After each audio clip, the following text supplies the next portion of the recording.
Nel giorno in cui il presidente Zaia annuncia che il numero dei decessi ha superato i 3.000, si torna a parlare di un piano di emergenza straordinario, su cui però il governatore mantiene riservo. Il piano tiene, perché il piano che abbiamo fatto con l'ingegnere Fattori è un piano che tiene, perché noi siamo fino a 6.000 e poi abbiamo un'altra roba che non diciamo, giusto? Ma fino a 6.000 ci siamo, pronti anche al peggio e siamo organizzati anche per il peggio. Ma sentite, stiamo parlando, hai capito? Se cade un meteorite, avete un piano per il meteorite? Sì, lo avemo, in Veneto c'è il piano, cioè siamo pronti a tutto. Intanto da venerdì la mappa Covid d'Italia potrebbe colorarsi d'arancione, ma per il momento Zaia si dice cautamente positivo. I nostri dati sono assolutamente buoni, dopodiché capite che siamo tutti appesi all'R con T. Ovvio che noi lo stiamo calcolando, però le formule che utilizziamo sono le nostre formule, adesso cercheremo di capire. Guardate, io spero veramente che si possa riconfermare la nostra area gialla, penso che non abbiamo demeriti per passare in una zona arancione.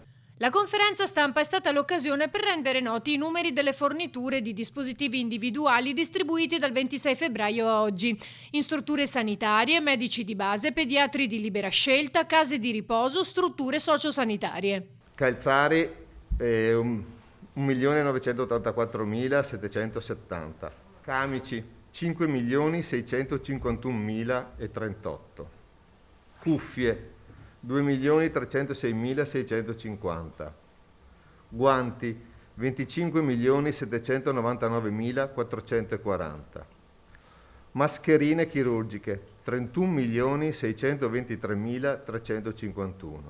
Il governatore ha poi evidenziato come la presenza di 3 assessori regionali positivi al coronavirus non pregiudichi l'attività della giunta e aggiunge: Io vivo in una bolla, nel senso che i miei contatti stretti siete voi, punto, li ho finiti. Le mie frequentazioni sono voi, no,